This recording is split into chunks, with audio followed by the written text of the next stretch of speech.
Hi friends, అందరూ ఎలా ఉన్నారు? ఈ వీడియోలో ఒక హెచ్చరిక. బూతులు ఉన్నాయి మరియు నా ఓవర్ యాక్షన్ ఎక్కువ ఉంటుంది కాబట్టి దయవుంచి కొంచెం అర్థం చేసుకుని వీడియో చూస్తారనుకుంటున్నా. కొన్ని పదాలు నేను తిప్పించి మళ్ళీ మాట్లాడుతూ ఉంటా. ఆ పదాలకి బూతులు ఉంటాయన్నమాట. అది మీరు అర్థం చేసుకోవాలి. ఇంకోటి ఏంటంటే, ఇప్పుడు మనం కొన్ని పదాలు వాడుతూ ఉంటాం. అది యూట్యూబ్ ఎక్కువసార్లు వింటే దాన్ని బ్లాక్ చేస్తుంది, ఆ వీడియో రానివ్వదన్నమాట. కాబట్టి కొన్ని జాగ్రత్తలు తీసుకొని వీడియో కొనసాగిద్దాం.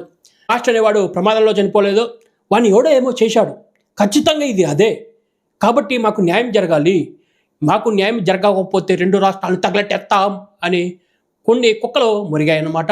పెద్ద సార్ని లేపేశారు, ఇంకా నెక్స్ట్ నన్నే అంటున్నారు, నాకు చాలా బెదిరింపు కాల్స్ వస్తున్నాయి అని చెప్పి ఒకడు కుక్కలాగా మురిగాడు అనమాట. ఒక పాస్టరు, బ్రదర్ షెఫే, ఇంకో అతను, ఇద్దరు కలిసి మాట్లాడుతున్నారనమాట. మనము బాయి మనకి చాలా ఆపద ఉంది అని చెప్పి వాళ్ళు వీడియోలో కొన్ని కన్వర్జేషన్స్ వస్తున్నాయి. సో ఇవన్నీ చేసేసి రచ్చ లేపేసి మాకు అన్యాయం జరుగుతోంది అని కుక్కలాగా మురిగేసి చివరికి ఏమీ తెలియదంటే ఆడొక పచ్చి తాగుబోతు అనేటోడు మామూలుగా తాగుబోతు కాదు, డ్రైవింగ్ చేస్తూ తాగుబోతూ, డ్రైవింగ్ మధ్యలో మందు షాపులోకి వెళ్ళి మందు తాగి అంత రేంజ్ తాగుబోతూ, అలాగా తాగి 2 సార్లు తాగి ఒక రోడ్డు ప్రమాదంలో కుక్క సాగు సచ్చాడు అని తెలియదనమాట. సో దాని గురించి పూర్తి వివరాలు ఇప్పుడు మనం విత్ ప్రూఫ్స్తో బయటపెట్టబోతున్నాం. So start out today's video. Morning start అయిన తర్వాత నుంచి రాత్రి 11:42 యాక్సిడెంట్ అయిన సమయం వరకు 13 సీసీ ఫుటేజ్లనే పోలీసు వాళ్ళు బయటపెట్టారు. మిగతా సీసీటీవీ ఫుటేజ్లన్నీ బిగ్ న్యూస్ మరియు మన ఆర్టీవీ బయటపెడుతున్నాయి అన్నమాట. వీళ్ళు వదలట్లే. ఇప్పుడు గవర్నమెంట్ ఏదైనా పెంట చేస్తుందంటే ఒప్పుకోవచ్చు, కానీ టీవీ ఛానళ్ళు ఆర్టీవీ, మన రవి ప్రకాష్ ఒక విషయం తెలుసుకోవాలి, TV9 అనేదానికి శంకుస్థాపన చేసింది, ఆ ఛానల్ ఆ రేంజ్లో కూర్చోబెట్టింది రవి ప్రకాష్. ఆ ఛానల్ వాళ్ళు యూట్యూబ్ ఛానల్ పెట్టి రచ్చ లేపుతున్నారు. వాళ్ళు గవర్నమెంట్ కంటే పోలీసుల కంటే చాలా తొందరగా ఉన్నారు. ప్రతి ఒక్కరి దగ్గరికి పోయేసి ఆధారాలు రాబడుతున్నారు. ప్రతి ఒక్కరి దగ్గరికి పోయి ఆ యొక్క ఫోన్పే స్లిప్పులతో సహా బయట చూపెడుతున్నారనమాట. సో ఒక మీడియా ఛానల్ పనిచేస్తే ఎట్టా ఉంటుంది అనేది ఆర్టీవీ వాళ్ళు చూపిస్తున్నారు, బిగ్ ఛానల్ వాళ్ళు చూపిస్తున్నారు అనమాట. హైదరాబాద్ నుంచి రాజమండ్రి వెళ్ళాలి అంటే దాదాపు 8 గంటల సమయం పడుతుంది మన గూగుల్ మ్యాప్స్ ప్రకారం. కానీ ఇతను 11 గంటలకు స్టార్ట్ అయ్యాడు అని చెప్పి ఇచ్చిన సమాచారం ఉంది. 11 గంటలు అంటే అతను యాక్సిడెంట్ అయింది 11:42 అంటే దాదాపు 12:42 పట్టింది. సో ఇక్కడ మనకి దాదాపు 4:42 వెయిట్ ఉందన్నమాట.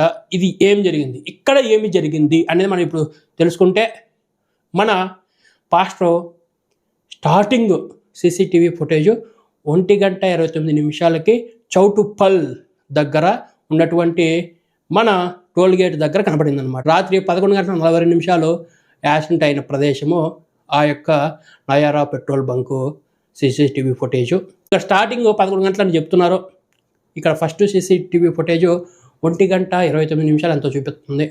ఈ మధ్యలో గ్యాపు దాదాపు 2.5 గంట ఉంది. అసలు నేను ఈ వీడియో లేట్గా చేయడానికి కారణం, నాకు ఇక్కడ కూడా ఇన్ఫర్మేషన్ తెలియాలి. ఎందుకంటే 4 గంటల గ్యాప్ వచ్చిందన్నారు, అది విజయవాడలో 2 నుంచి 3 గంటలు అక్కడ రెస్ట్ తీసుకున్నారు అని చెప్పి అది ఇన్ఫర్మేషన్ వచ్చింది.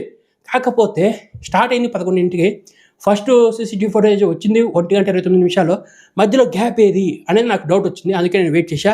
అది మన ఆర్టీవీ బయట పెట్టిందనమాట. అతను ఫస్ట్ టైం ఎల్బీ నగర్లో ఒక వైన్ షాప్లోకి వెళ్ళి దూరి మందు కొన్నాడు. హైదరాబాద్ నుంచి చౌటుప్పల్ టోల్ గేట్ దగ్గరికి వెళ్ళాలంటే దాదాపు 1 గంట, ఎక్కడి నుంచి హైదరాబాద్ నుంచి రావాలంటే 1 గంట మ్యాక్సిమం పడుతుంది, కానీ ఇక్కడ 2.5 గంట పైన పట్టింది. ఇక్కడ రీజన్ ఏంటంటే, ఇతను 12:30 ఆ టైంలో ఒక వైన్ షాప్లోకి వెళ్ళి మందు కొన్నాడు అనమాట స్టార్టింగ్. కాబట్టి అక్కడ మనోడికి టైం పట్టింది, అది మ్యాటర్. ఫస్ట్ మనోడికి యాక్సిడెంట్ అయ్యింది కీసరా టోల్ గేట్ దగ్గర. అది ఫుటేజ్ కూడా మనకి సీసీటీవీ ఫుటేజ్ మన ఆర్టీవీ వాళ్ళు బయట పెట్టారు. ఇది పోలీసు వాళ్ళు పెట్టింది కాదు, ఆర్టీవీ వాళ్ళు బయట పెట్టింది. మీకు క్లారిటీగా చెప్తున్నా, ఆర్టీవీ వాడు పెట్టాడు, మన పోలీసులు ఏం పెట్టారు అనేది క్లారిటీ వస్తుంది అనమాట. ఆర్టీవీ వాళ్ళు ఈ యొక్క యాక్సిడెంట్ అయిన దాన్ని పసిగట్టి అతనికి హెల్ప్ చేసినటువంటి హైవే సిబ్బందిని కూడా వాళ్ళు విచారించారు, వాళ్ళ దగ్గర ఇంటర్వ్యూ తీసుకున్నారు. తర్వాత ఆ యాక్సిడెంట్ అయిన తర్వాత విజయవాడ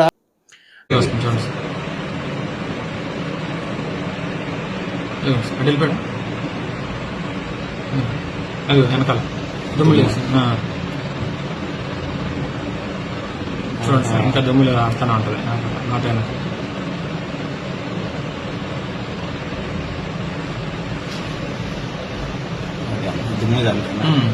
అది పడిపోయాడు, వెళ్ళి చివరి గుద్దేసుకున్నాం.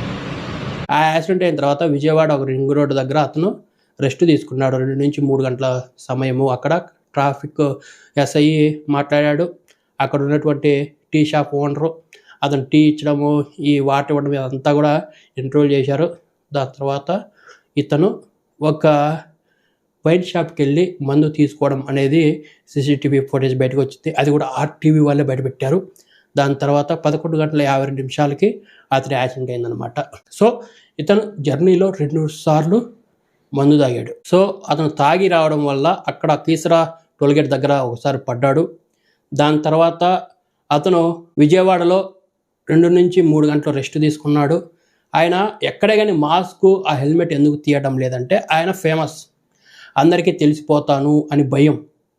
కాబట్టి అతను తీలే. ప్రతి ఒక్కడు వచ్చి ఆయన మాస్క్ ఎందుకు తీలే, ఆయన హెల్మెట్ ఎందుకు తీయలేదంటే తీయలేర్రా. ఇప్పుడు మనం ఒక లుచ్చా పని చేస్తున్నాము, మనకేమో ఓ రేంజ్ పేరుంది, లంగా పని చేసి బయటపడిపోతే మన బతుకు బస్టాండ్ అయిపోతుంది అని తెలిసి అతను తీలే. అది కామన్ సెన్స్. మా పాస్టర్ తాగడం, మా పాస్టర్ ఇలాంటి వాడు కాదు అనేటప్పుడు ఫస్ట్ ఆ పాస్టర్ అన్న మాట వినండి ఒకసారి. నేను భయంకరంగా డ్రగ్స్ వాడేవాడిని, పొద్దున్న నుంచి సాయంత్రం వరకు అదే పని నాకు. ఆడే పెద్ద తాగుబోతు తిరిగిపోతు అని ఒప్పుకున్న తర్వాత మీరేంద్రా వాడి సంఖ్య నాకుతారు, మీరెందుకురా వాడికి సపోర్ట్ చేస్తారు? ఇది నా యొక్క స్మాల్ డౌట్. సో నెక్స్ట్ అక్కడ ఒకసారి పడ్డాడు, తర్వాత విజయవాడలో రెస్ట్ తీసుకున్నాడు. బుద్ధి రావాలి, సిగ్గు రావాలి, మళ్ళీ తాగకూడదనే ఒక ఇంగిత జ్ఞానం ఉండాలి. మనకి అది ఉండదు కదా. తాగుబోతాడు అనేటికి లాగుతూ ఉంటుంది అని.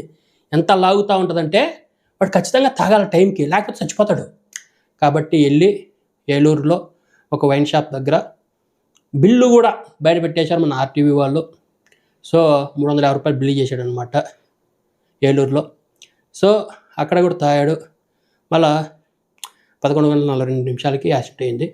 ఈ మధ్యలో ఒక చోట పెట్రోల్ పట్టిస్తున్నాడు అనమాట. ఏది కీసరా దగ్గర యాక్సిడెంట్ అయిన తర్వాత మనోడు పెట్రోల్ పట్టించాడు. అక్కడ సీసీటీవీ ఫుటేజ్ చూస్తే మనోడు ఆల్రెడీ ఒకసారి బండి పడింది, అది స్టెబుల్గా లేదు, మనోడు తాగేస్తున్నాడు. దాన్ని అసలు ఒక రేంజ్లో దాన్ని కంట్రోల్ కూడా చేయలేకపోతున్నాడు బైక్ని.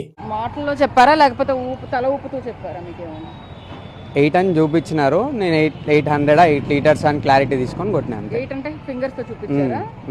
సో హైవేలో ఓకే, కానీ కొంచెం మట్టి వచ్చినా ఆ బైక్ కింద పడి సస్తాది. 11 గంటల 52 నిమిషాలకి బైకు స్కిడ్ అయింది. ఎలా అంటే అది మెయిన్ రోడ్ పక్కన కంకరాలు ఉన్నాయన్నమాట.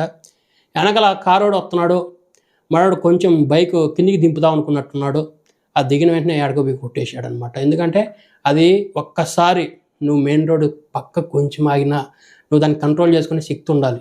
కొంచెం కంట్రోల్ తప్పినా కూడా నువ్వు కింద పడతావు. ఎందుకంటే దాని బ్రేకింగ్ సిస్టమ్ అంత వరస్ట్గా ఉంటుంది. అదిగాక దాన్ని మాడిఫై చేశాడు మనోడు. దానికి ఏబిఎస్ సిస్టమ్ ఉండదు. సో దానికి బ్రేకింగ్ సిస్టంలో ఏబిఎస్ లేకపోతే చాలా కష్టం. అందుకే ఇప్పుడు ప్రజెంట్ BS6లో ఏబిఎస్ కంపల్సరీ. నువ్వు ఏ బైక్ అయినా తీసుకో, ఏబిఎస్ లేకపోతే దాన్ని అమ్మడానికి వీల్లేదు అన్నట్టు పెద్ద పెద్ద బండ్లన్నిటికీ ఏబిఎస్ పెట్టించేశారనమాట. సో ఇప్పుడు కొంచెము బెటర్ అనమాట బ్రేకింగ్ సిస్టము. ఇంతకుముందు అయితే సగం యాక్సిడెంట్లో ఆ బ్రేక్లు టైట్ చేసుకొని వాళ్ళు కింద పడడం వరలే అయ్యే ఉన్నాయి బైక్స్ అయితే. సో వీడు తాగి సచ్చాడు అనే దానికి అన్నిటికీ ప్రూఫ్లు ఉన్నాయా? చూసారు కదా, నువ్వు చూసినావా లేదా? ప్రతిదానికి ప్రూఫ్లు పెట్టున్నాం. ఇప్పుడు కొన్ని గొర్రెలు ఏంటంటే ఒకడు వచ్చేసి దీంట్లో ఏమీ లేదప్పా, దీంట్లో చాలా ఉంది, మీరు దీంట్లో కానీ మారితే మీ జీవితం మారిపోతాయి అన్నప్పుడు మారిపోయిన గొర్రెలు ఏమంటాయంటే ఇదంతా ఫేకు, ఇదంతా ఫేక్రా, మేము ఫేక్ నమ్మం. అరే అంత క్లారిటీగా ఎన్ని చూపిస్తున్నారా అంటే లేదు మేము ఫేక్ నమ్మం. మీ బతికే ఫేక్ అయినప్పుడు రియాలిటీని మీరు ఎలా నమ్ముతారు? ముందుగా ఈ యాక్సిడెంట్ అయిన వెంటనే అజయ్ అనే ఈడు ఎన్ని వేషాలు వేసాడంటే అబ్బా నీ నటనకు సలాం రా, మెట్టుతో కొట్టాలరా నిన్ను అని అనిపిస్తుంది అనమాట. ఇప్పుడు ఆ యాక్సిడెంట్ అయిన తర్వాత పోస్ట్ మార్టం రిపోర్టు ఇచ్చేశారు. వాళ్ళ ఫ్యామిలీ వాళ్ళకి ప్రాబ్లం లేదు, అక్కడ ఉన్నటువంటి వాళ్ళు, అక్కడ దాన్ని ప్రత్యక్షంగా పర్యవేక్షించిన వాళ్ళు, వీడియో ఆధారాలు తీసుకున్న వాళ్ళు, అక్కడ ఉన్నటువంటి 3 డాక్టర్లు అందరూ అక్కడ ఉన్న వాళ్ళు సైలెంట్ అయ్యి ఇంటికి వెళ్ళిపోయారు. రచ్చంతా చేసేది ఎవరు? బయట ఉన్న సోకాల్డ్ పాస్టర్లు, రీసెంట్గా ఒక రేంజ్ వృద్ధిలోకి వచ్చిన వాళ్ళు, రీసెంట్గా ఇంటర్వ్యూలు చేసి జనాలకి తెలిసిన వాళ్ళు అనమాట. ఈ అజయ్ అనేటువంటి నాకు తెలీదు, కాకపోతే రీసెంట్గా ఇంటర్వ్యూలలో వీడు కుక్కలాగా గట్టిగా అరుస్తున్నాడు కాబట్టి ఏం వీడికి ఏడ్స్ ఏమైనా వచ్చిందా, ఆట కొట్టుకుంటున్నాడు ఏంది అని అనిపిస్తుంది అనమాట.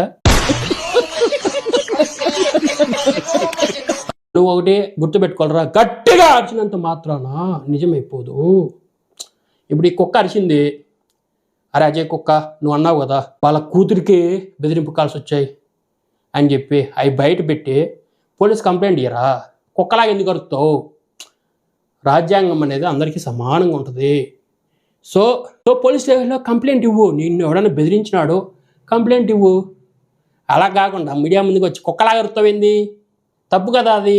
అజయ్ అంటాడు బ్రదర్ షఫీ ఇద్దరు మాట్లాడేసుకొని మన క్రైస్తవులకి ముస్లింలకి చాలా ఆపద ఉంది అంటే, బైబిల్ ఎంతగా గౌరవిస్తామో ఖురాన్ని కూడా అంతగా గౌరవిస్తాము.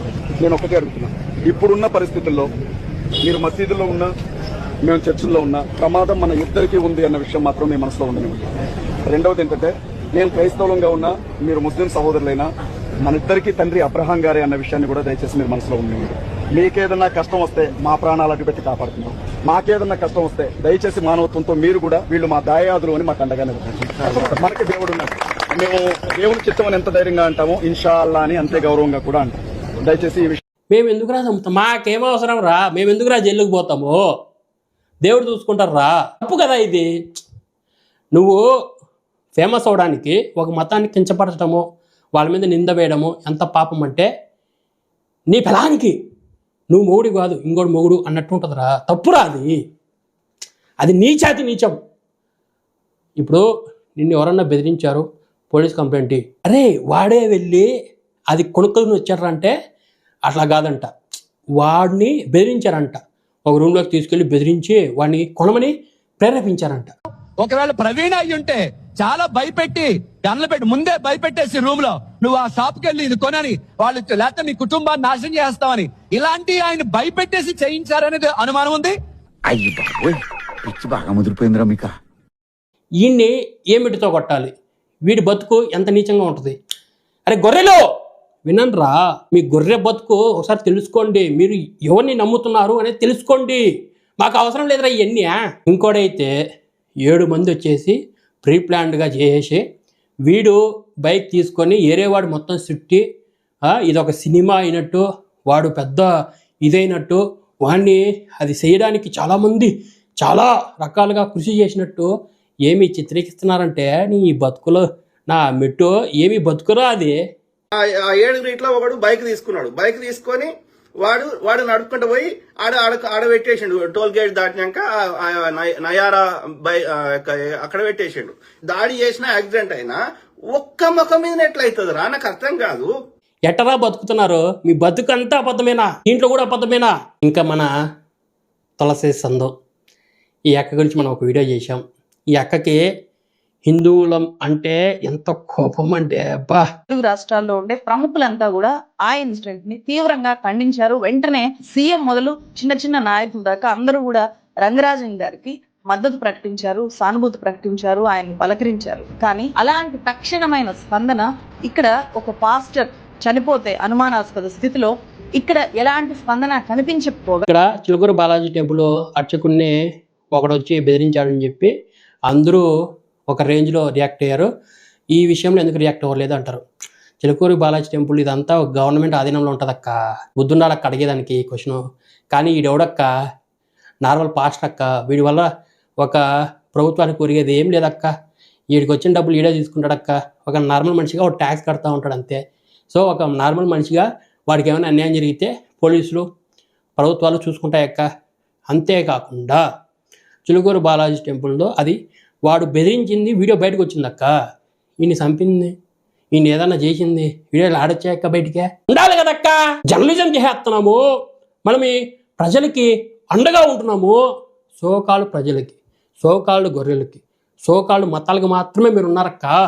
వాళ్ళకి మంచి జరిగినా చెడు జరిగినా మీరు వాళ్ళ గురించే మాట్లాడతారు. పక్కన వాళ్ళు చచ్చిపోయినా మీరు పట్టించుకోరక్క. తప్పక్క ఇది. సో ఇప్పుడు వీడు మంచిగా మాట్లాడి ఉంటే వీడి గురించి వాడు మాట్లాడు. వీడు మంచిగా బతికి ఉంటే వీడి గురించి వాడు మాట్లాడు. వీడు నానా కూతలు కూసేసి చివరికి మేమే చచ్చినామంటే ఎట్రా అది తప్పురా. ఇప్పుడు ఎన్నో దరిద్రులు వచ్చారు, ఎందరో లుచ్చాగళ్ళు వచ్చారు, ఎందరో ఎల్ కొడుకులు వచ్చారు, ఎందరో ఎల్ కొడుకులు వచ్చారు. ఏమన్నా పీకారా? ఎవరు పీకలేదురా, ఏమి పోదురా. ఇప్పుడు పోయిన వాళ్ళందరూ పోతారు, వచ్చిన వాళ్ళందరూ వస్తారు. ఈ యొక్క సమాజాన్ని మీరు మార్చలేరు. ఇది ఇలాగే ఉంటుంది. ఇది కర్మభూమి. కర్మ సిద్ధాంతం అనేది పని చేస్తుంది. అది నువ్వైనా ఎవడైనా ఏనా కొడుకైనా సరే పని చేస్తుంది. వీడు సచ్చాడో వీడి మీద కేసు వేయాలి, వీడు చెప్పింది తప్పు అని మనం చెప్తుంటే కొందరు ఎలకొడుకులు వచ్చేసి ఏమంటున్నారంటే, రే వాడు చెప్పింది రే ఇప్పుడు ఈ తాగుబోతుడు ఏం చెప్పాడు, ఈ లుచ్చాగాడు ఏం చెప్పాడు, ఈ లఫ్ఫుడ్గాడు ఏం చెప్పాడు అంటే రామాయణాన్ని మేమే అనువదించామన్నాడు. నేనేం చెప్తున్నానంటే రామాయణాన్ని 12-11 శతాబ్దంలోనే మా తెలుగు వాళ్ళు దాన్ని అనువదించారు. మా రామాయణాన్ని మొల్ల అనువదించింది, మా మహాభారతాన్ని నన్నయ్య తిక్కన ఎర్రప్రగడ వీళ్ళు అనువదించారు 1100 సంవత్సరంలోనే. అప్పటికి బ్రిటిష్ వాళ్ళు రాలేదు అని మేము క్లారిటీ చెప్పినా కూడా వాడే నిజమంటావేంద్ర గొర్రెలంచు కొడక, ఎల్లు కొడక.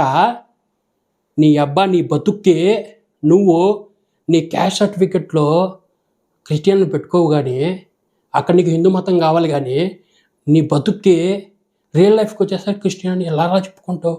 నీ బతుకు ఒక అర్థం ఉందా? నువ్వు నిజంగా అటు మారిపోయినప్పుడు ఇంటి పేరు ఎందుకు వస్తుందిరా? మీ ఇంటి పేర్లు, మీ కులాలు, మీ గోత్రాలు ఇవన్నీ హిందూ మతం నుంచి వచ్చినట్టు కదరా.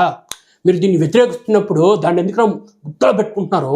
ఎందుకు పెట్టుకుంటున్నారు? వీడి తండ్రి ఒక ముస్లిం అంట, వీళ్ళ అమ్మ ఒక క్రిస్టియన్, వీడికి పగడాలా అనే ఇంటి పేరు ఎట్టు వచ్చిందో నాకు తెలియదు. అది ఇలా బతుకు. మీరు బతుకుతుందే ఒక అబద్ధ బతుకు, మళ్ళీ మీరు వేరే వాళ్ళని ఫేక్ అనడం ఏం బతుకురా ఇది అనేది నాకు క్వశ్చన్. అందరూ శివశక్తి వీళ్ళందరూ వచ్చేసి మా మతంలో అంటున్నారంటే, ఇప్పుడు మీ ఇంటికి ఎవడన్నా దాడి చేస్తే నువ్వే కాపాడుకోవాలి. అట్లా ఈ లోపరగాడు, ఈ లుచ్చగాడు, ఈ లఫంగిగాడు కొన్ని తప్పుడు స్టేట్మెంట్లు ఇచ్చాడు. నేను దానికి కౌంటర్స్ ఇచ్చా, అది తప్పు అని చెప్పి నా యొక్క నాలెడ్జు, మా యొక్క చరిత్ర ఇవన్నీ తీసి వీడికి చూపించా.